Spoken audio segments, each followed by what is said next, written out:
have you ever watched a movie or a TV show or read a book and just kind of got a little obsessed and then just decided, you know what, I'm going to make an MMO character look as much like this thing I saw? Well, that's what happened to me. I saw Deadpool last year, and to me, it was by far the best Marvel Comics hero movie I've ever watched.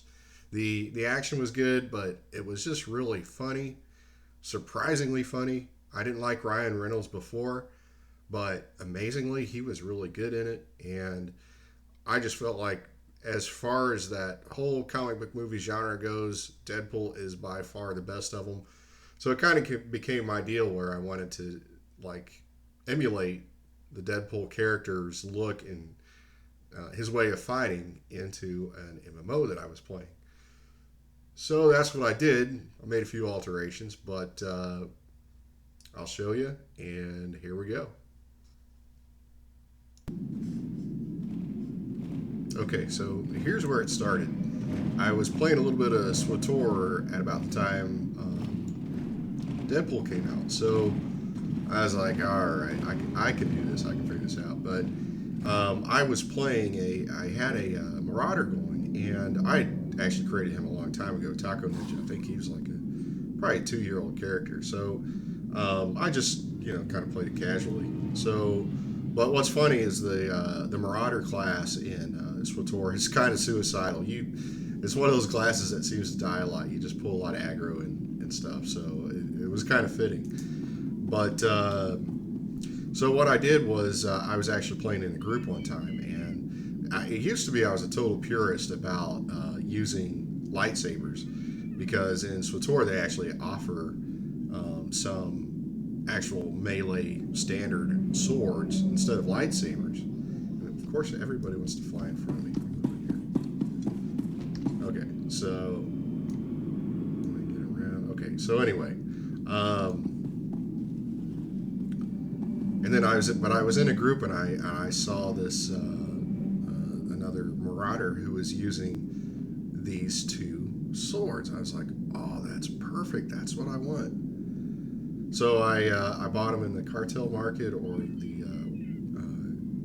the trade, whatever you call that doodad, the Grand Central Trade Station, whatever it is. And I bought them, and I was like,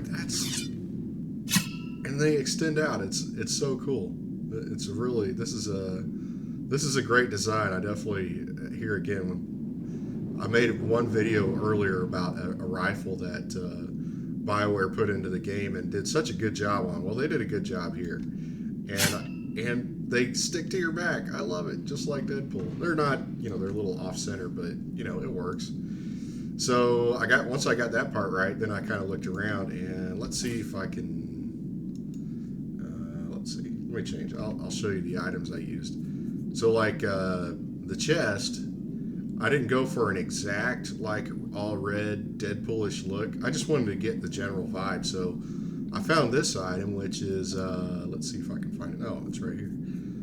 Dark Seeker jacket, which has kind of an Asian Oriental type of look to it, which I felt like that's good. These Operative Leggings, they've got some little designs on them. I used a black and red dye.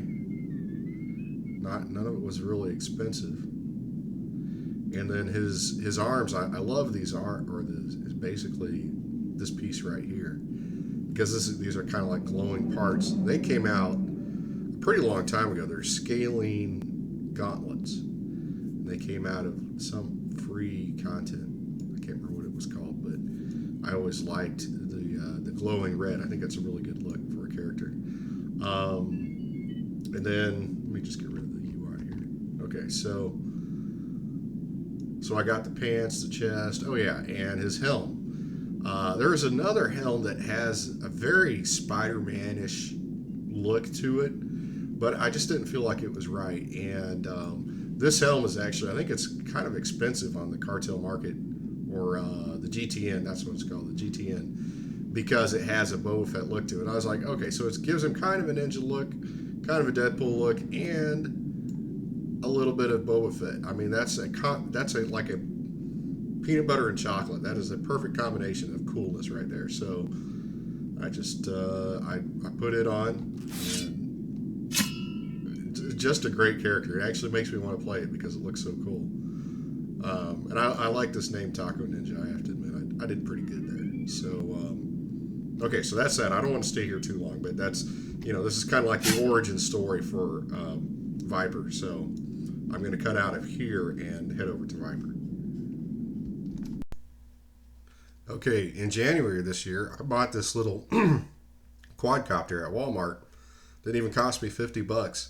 I just kind of I've been interested in FPV and RC for a while, and just finally went for it. And I got to include this because this is part of the whole origin story here. But I bought this quadcopter, loved it. It's the best beginner drone I've ever flown. I've had like 5 or 6 different ones, and this is by far the best. I even made a video about it on my channel just because of how good it was. But the color scheme, the green and black, the name Viper, I was like, okay, all this is going to go towards my new Ranger. So yeah, so I just wanted to show that to everybody and just kind of highlight it because it's part of the story, dang it, and I'm going to include it. So that's the Sky Viper, and again, I've got a video, and maybe if I remember, I'll put a link to it at the end of the video so you can watch it just in case you kind of like RC and might be interested in it. But okay, so that's it for that. Okay, so next up, obviously, I got back into P99 EverQuest, and I wanted to start a Ranger, and I wanted dual-wield katanas. Now, katanas are just a tad bit rare, especially on red. So, the Stonebrunt Mountains zone was added. And I was just curious. I wanted to play in a leveling zone that I hadn't been in very much, and I wanted to, just do something different. So I looked up the quests on it, and I was like, because I remember there were some kind of interesting items in Stonebrunt. And I found this quest for the Wakizashi of the Frozen Skies.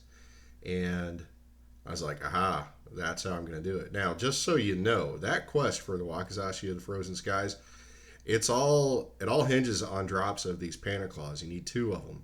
Those panda claws don't drop very often. I'm not sure how many pandas we killed, but it took a lot of panda killing.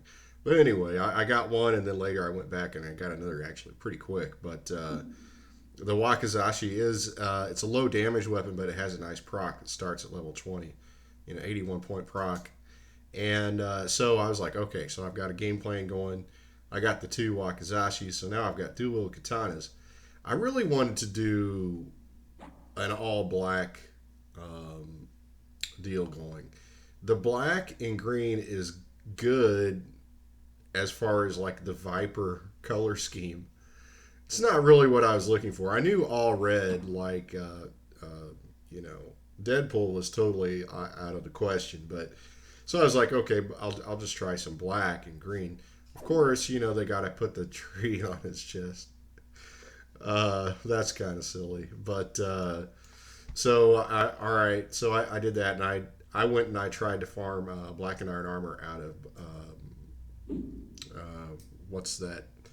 Runny Eye Citadel, and black and iron armor is actually not good stat wise. It's heavier and lower AC than banded, but it's about a look and not so much about the min max and the best items I can afford in each slot type of deal. So I was like, I'll make a compromise. I'll take the extra weight, but getting drops on black and iron and alloy, it doesn't have, I think I got more swords than I did actual armor pieces, but I did get the chest, and that looks okay, and the helm, which is the alloy helm, which has nice stats. Doesn't really stick to the black. It's a bit darker, I guess, so it's not too bad. This actually isn't complete. I've still got some more pieces I want to get, where I'm aiming for a dex build to get my procs up. But now here's what's funny is, so in Stonebrunt, this wicker armor drops. It's like a chain grade quality wicker. That's what his pants are. And it's funny because I took that, I have a Shadow Knight alt I was kind of playing around, and I wanted to see how these wicker pants looked on him. So I logged him in and put him on him, and I swear they look like a dark gray, and I was like, oh, perfect. This is great. I don't have to go try and get any more blackened alloy. And I put it on this guy on my Ranger, and it comes up like brown. And then I was like, that's perfect because it's a reference to the brown pants joke in the beginning of Deadpool. I know this is crazy, but it is what it is. It's just how my mind works. But I was like, that's awesome, brown pants. It's perfect for a Ranger too. So it all fits in just right. So I was kind of happy with it. Okay, so that's his build, and I'll get to the combat next.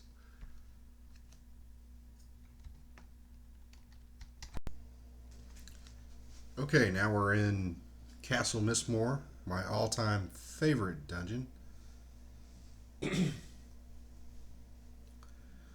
I'm level 27, so I've got dual wield, I've got double attack. Basically, you know, I'm at got all my prerequisites out of the way for some dishing out decent melee damage, and it's me and a shaman here right now, and we've got a couple of mobs on deck. I rooted one, he rooted one, so we're just sitting there waiting for root to break. And I tried a DD to break root. Of course, it doesn't work, and the gargoyle and familiar break root at exactly the same time. That just figures. But anyway, so if you watch the melee damage on the Wakizashi of the Frozen Skies, which I'm dual wielding, it's hit for about 12. The base damage is 6. Delay is 22. So the stat wise, it's not really in quite where I feel like a good melee weapon needs to be. To me, 24 delay, 10 damage is about right for a melee weapon.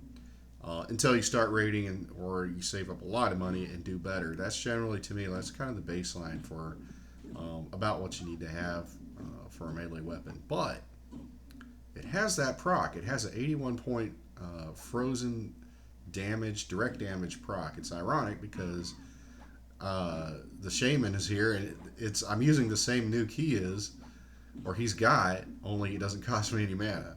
I just don't have any control over when it's going to proc. But the proc rate is extremely random. My dex is at 110, which dex is supposed to affect proc rate. I'm not sure if it does. It's definitely not on any, like, a constant, like you just know, okay, after X amount of time this is going to proc or any of that. It's just extremely random. So, like, I think it procced one time on the familiar, and on this gargoyle, I'm going to sit there and melee doing, pretty subpar damage, I would say, as far as pure melee goes, and then it's going to proc here. And it procs 4 times in a row. So that adds up to, let's see, 324 damage, which, again, it's not controllable, and it tends to happen. The procs come in chunks, it seems like. I don't know why, but that just seems to be the way the RNG works in the old EverQuest engine here. But you can see it's just proccing like crazy. And when it does, it's awesome, and it's a lot of fun. It makes, that was the idea, is to make a fun build, is to do something that's a little more, just not what everybody else does. Everybody else, they're probably going to get, some Velius NTOV weapons and maybe a Silk Whip of Ensnaring, that kind of standard stuff for a Ranger. And maybe if I went into the better weapons, I'd probably get more damage, but that's not the point. The point is to make something that's fun and cool and a little bit different. And the procs are just kind of, especially when you get a streak like I just had, 4 procs in a row, 320 damage. That's just awesome. That's just part of the fun of it. And I think, EverQuest, the part of the appeal, whether it was designed to be or not, was just basically going back and tweaking alts. And that seems to be what I do more than I do any kind of high-level stuff, rating and all that kind of stuff. I'm just not. I've never really been into it. I would like to get a character up to 60 on P99, but it's not. But really, for me, it's just not about that type of reaching that end goal is really, it's not how I play. It's me. For me, it's just doing stuff, just kind of putting in, being creative, coming up with stuff and being creative in gameplay too. I posted a few videos about that and how flexible EverQuest gameplay is and lets you try different styles and combinations. And so yeah, that's just really the point of this video. It's kind of it's a little different than usual from what most people put up, but I just wanted to kind of highlight some stuff that I did and kind of encourage people, to try doing different stuff. Try, whether it's how you equip a character, whether it's how you group, the class combinations you use, all that kind of stuff. Try to, this game is completely free. It's not costing you a dime. You can go in and you can just do all kinds of cool stuff, however you want to do it. I would definitely like, for anybody still watching this video, somebody in YouTube land to go and explore Mistmore from top to bottom. It's not like it's a raid. It's not like it's something that takes super high level characters to do, although it does help to have some high level characters. But, just do somebody. Because I don't want to do it. I mean, I want to do it, but I don't want to do it. Just explore Mistmore from top to bottom, because a lot of people, even people who played in Classic when there was lots of grouping in Mistmore, a lot of people never saw or have seen how intricate and how many different kinds of mobs and all the little rooms way back in the top of Mistmore. You see the spell spam going off all the time. You don't know what a Dark Offerer looks like, but I definitely just putting the challenge out there for anybody who plays P99. See if you can make a video of Mistmore, a complete tour. So I'm putting a few links up of some other videos on my channel that kind of went into the making of this video and just kind of fit into my general philosophy of P99 videos and MMOs in general. And that's all I've got for today, and thanks for watching.